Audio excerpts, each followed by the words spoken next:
yang alasannya apa dan seperti apa? Ditanyakan ke Pak Bambang dan Pak Doni, karena alasannya alasan pribadi.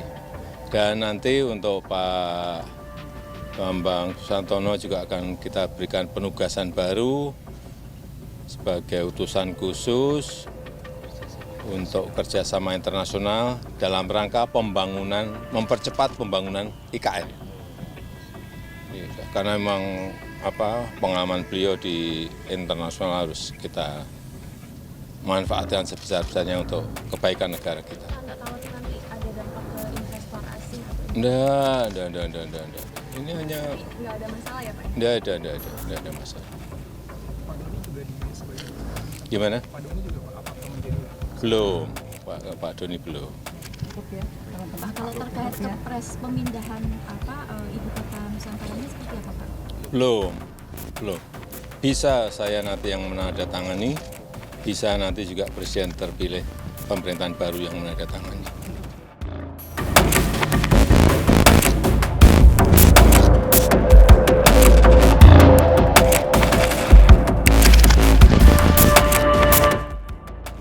DPR mengharapkan agar pemerintah bisa transparan menjelaskan kenapa ketua dan wakil ketua IKN, otorita IKN itu mundur.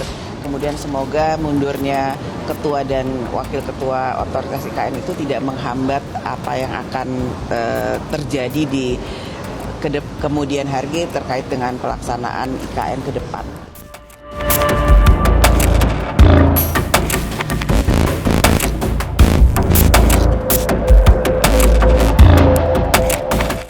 Saya mengenal mereka ya, mengundurkan diri, bukan diminta mundur. Itulah yang menyebabkan Bambang dan Pak Doni Rahayu, Prabowo tidak akan ke sana mungkin ya. Yang ngapain mereka dedikasi di sana? Berbarengan dengan statement-statement dari abang iparnya Prabowo Subianto yang dikenal sebagai ekonom ternama selama ini, Dr. Sudrajat Jiwandono.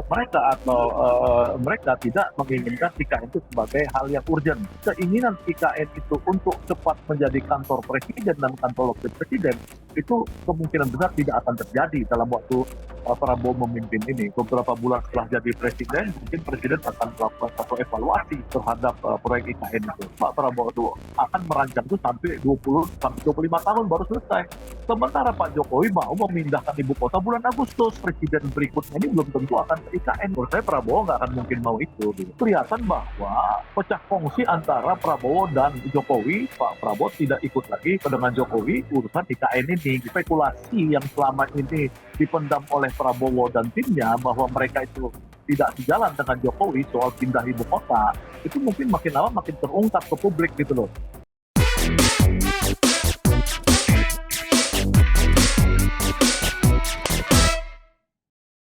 Ya, ketemu lagi di Newsmaker, obrolan hangat one on one bersama saya Alfa Mandalika. Kejutan besar muncul dari proyek raksasa Ibu Kota Negara atau IKN. Bos IKN mundur. Kepala Otorita IKN Bambang Susantono dan Wakil Kepala Otorita IKN Doni Rahayu secara bersamaan diberhentikan Presiden dengan alasan mengundurkan diri.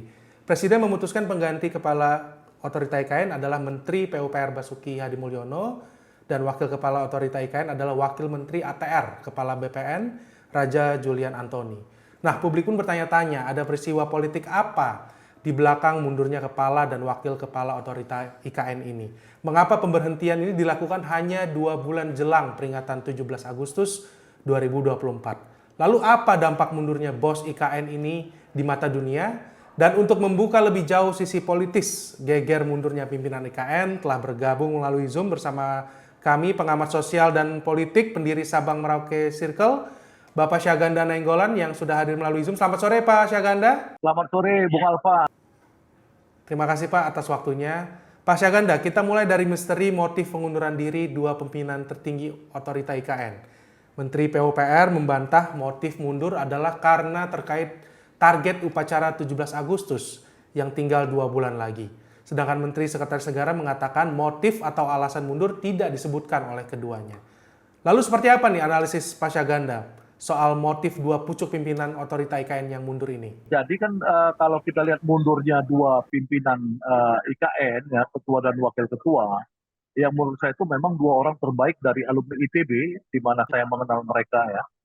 Itu menunjukkan bahwa mereka itu sudah melihat IKN itu tanpa harapan, ya menunjukkan karena mereka adalah orang-orang profesional yang canggih yang pernah seperti ketuanya tuh pernah di ADB, pernah alumni Berkeley University dan lain-lain, pernah wakil menteri perhubungan, wakilnya juga begitu, ya jadi pengembang yang sangat besar di Sinarmas dan lain-lain. Jadi secara kemampuan teknokratik mereka sangat mumpuni.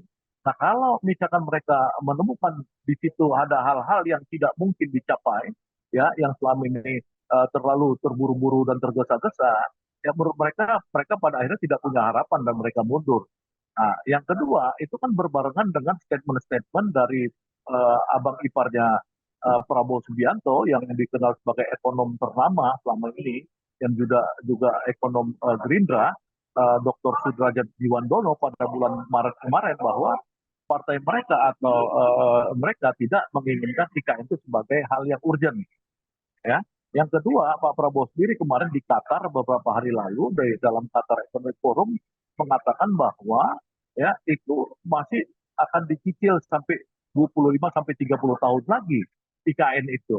Ya, artinya apa? Artinya keinginan IKN itu untuk cepat menjadi kantor presiden dan kantor wakil presiden itu kemungkinan besar tidak akan terjadi dalam waktu Prabowo memimpin ini. Itu yang akan menjadi dampak besar buat kita, di mana Jokowi tadinya sudah yakin bahwa Presiden Prabowo dan wakil presiden akan pindah ke IKN pada saat mereka memerintah nantinya. Gitu.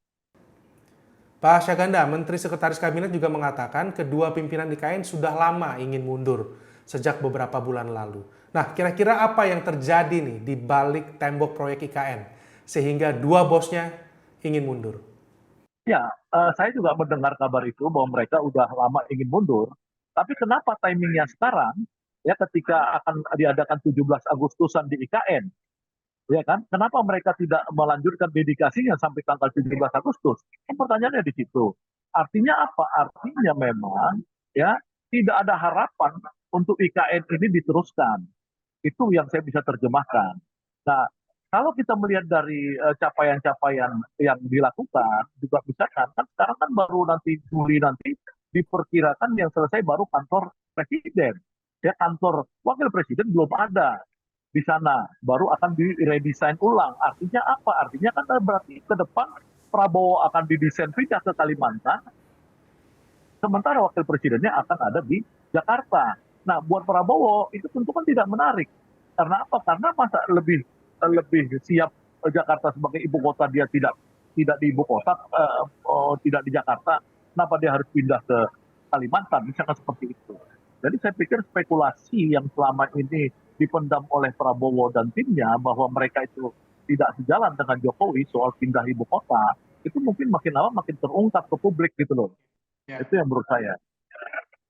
Dan itulah yang menyebabkan Pak Bambang dan Pak Doni Rahayu juga udah tahu itu karena mereka juga orang elit kan.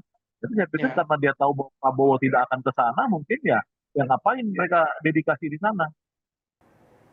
Oke, Pak Syaganda, salah satu anggota DPR menyatakan mundurnya kepala dan wakil otorita IKN sebenarnya bukan mundur, tapi dimundurkan karena tidak mencapai target. Investasi asing nol dan target mepet yang sulit terrealisasi. Nah, kalau menurut analisis Pak Syaganda nih, apakah mungkin terjadi pemecatan? Dan siapa Pak yang berhak memecat? Jadi sebenarnya kan yang paling penting kan,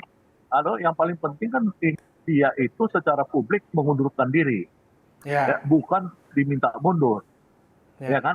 Itu beda lagi. Dia mengundurkan diri. Bahkan kemarin tadi Alfa menyebutkan sudah lama mereka minta mundur kan gitu, ya kan? Nah, jadi kita jangan dibalik-balik. Yang minta mundur ini adalah mereka. Kedua, bahwa tidak tercapai. Memang nggak ada orang mau investasi. Kita lihat SoftBank udah mundur dari tahun 2022 yang tadinya janji akan masuk ke sana. Kemudian JICA juga mundur. Ya, semua juga orang nggak ada yang tertarik di sana.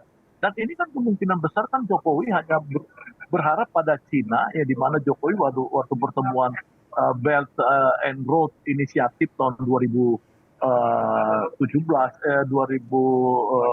berapa tahun lalu yang Belt and Road Initiative itu, Jokowi kan minta kepada Xi Jinping dan kepada Perdana Menteri Cina agar Cina lah yang memberikan investasi besar-besaran kepada pembangunan IKN itu. Dan sampai sekarang kan China belum menunjukkan ketertarikannya karena China sendiri dalam hal ini kan menghadapi satu dilema di mana mereka juga tidak punya lagi kekayaan seperti ketika ekonomi mereka tumbuh dalam 2 digit ya.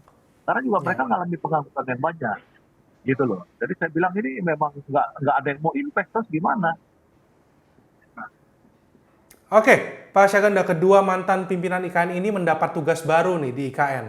Makanya dalam wawancara di Metro TV, staf ahli kepresidenan Bapak Ali Mukhtar Ngabalin mengatakan bahwa keduanya akan hadir dalam groundbreaking ke-6 proyek-proyek IKN. Nah, sementara statement dari Mensesnek, keduanya sudah lama ingin mundur.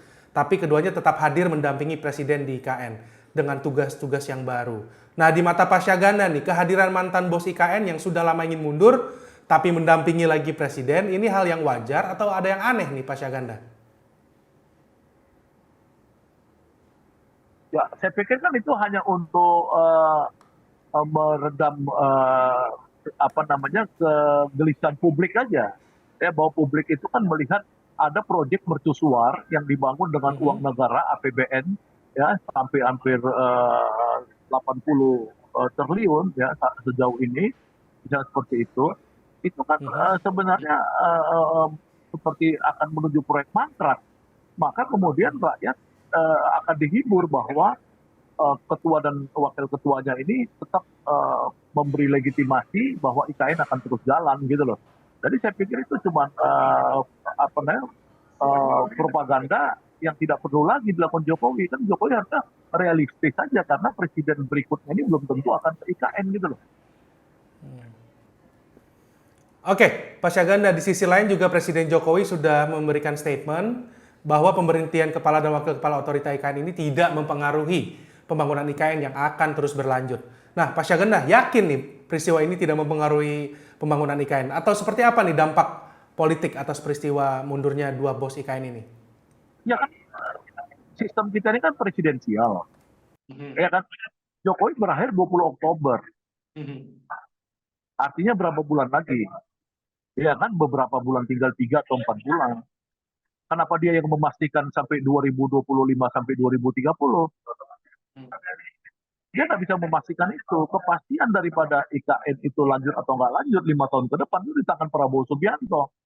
Dan Pak Prabowo Subianto melalui abang iparnya ya yang ekonom paling hebat sudah mengatakan tidak ada urgensi.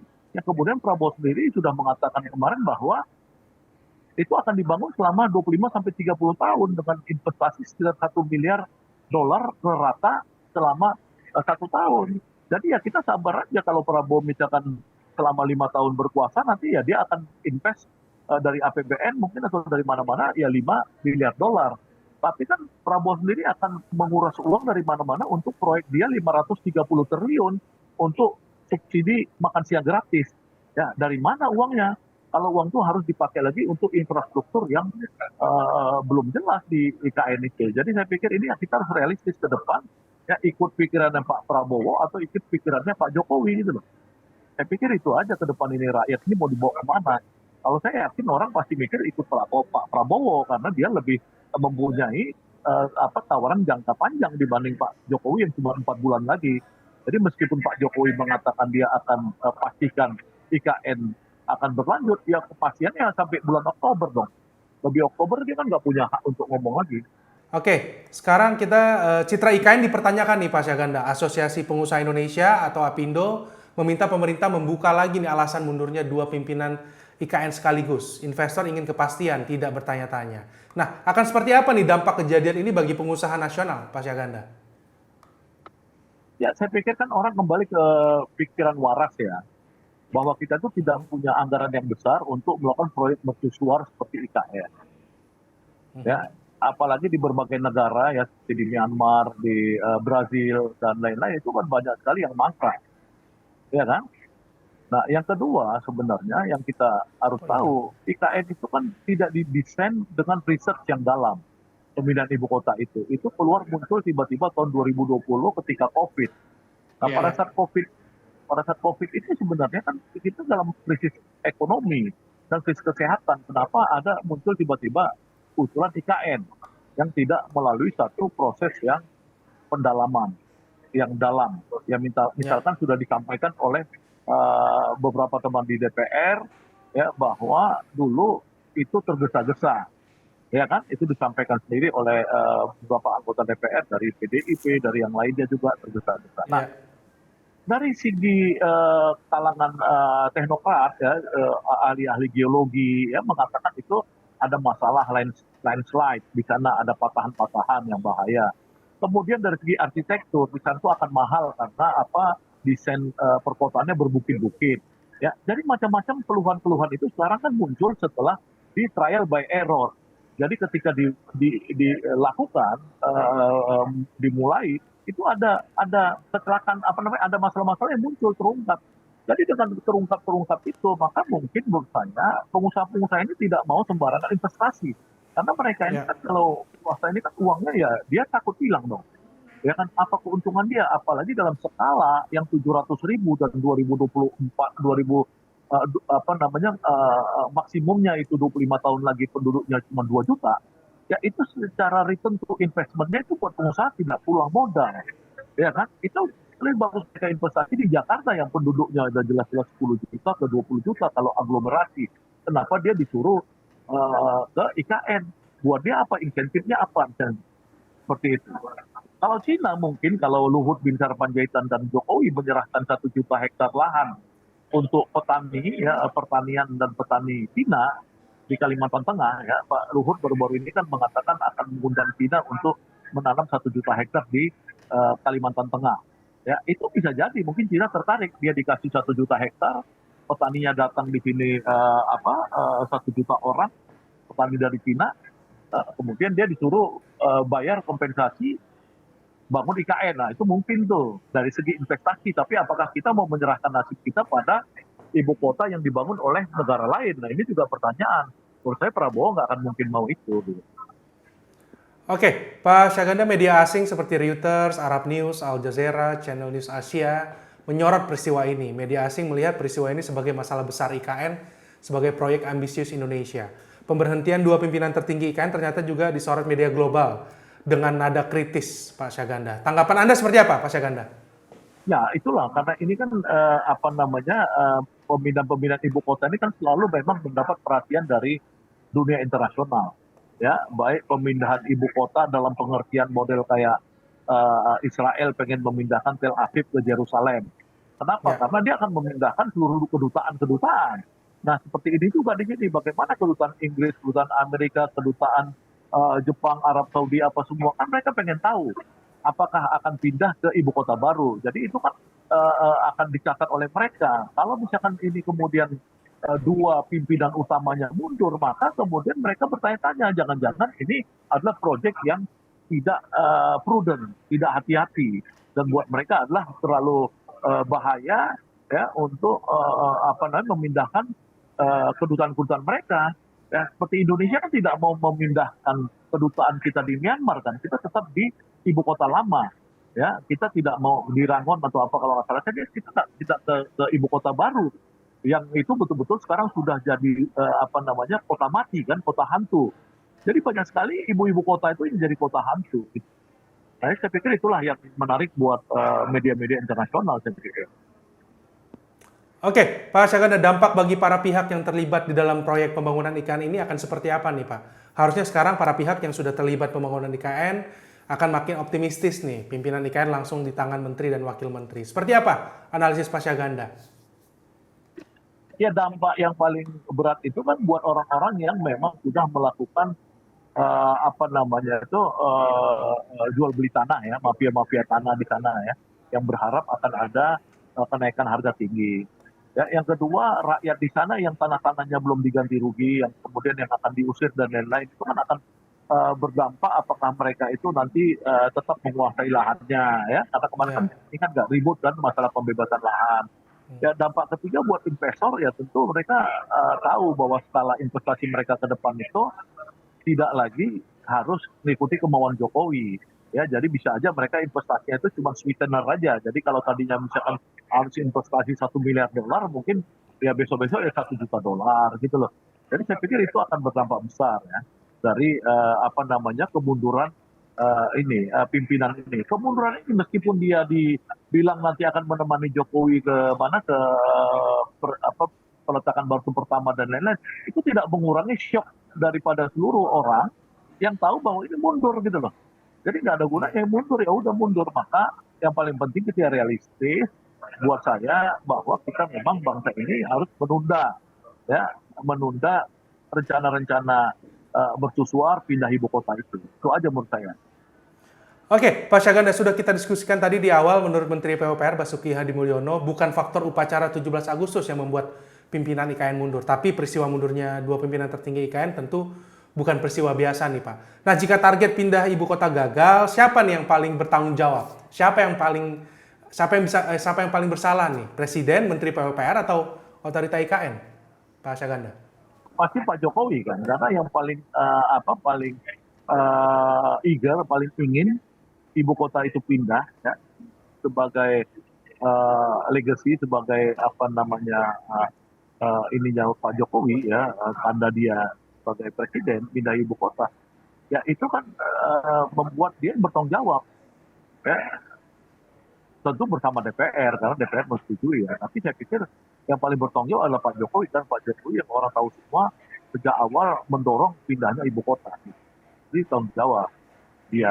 Nah nanti ya silakan aja rejim ke depan ya mengevaluasi tanggung jawab ini akan diterjemahkan sebagai apa, ya kan? Apakah nanti harus ada pemeriksaan, ya kan kita nggak tahu kan sudah 80 triliun misalkan uang negara dipakai ke sana, apakah uang itu prudent, uang itu dikelola dengan benar, apakah proyeknya ada tender atau apa segala, belum lagi uang-uang yang keluar dari sektor BUMN dan lain-lain. Saya pikir kita lihat aja ke depan itu ya, beberapa bulan setelah jadi presiden, mungkin presiden akan melakukan satu evaluasi terhadap proyek IKN itu.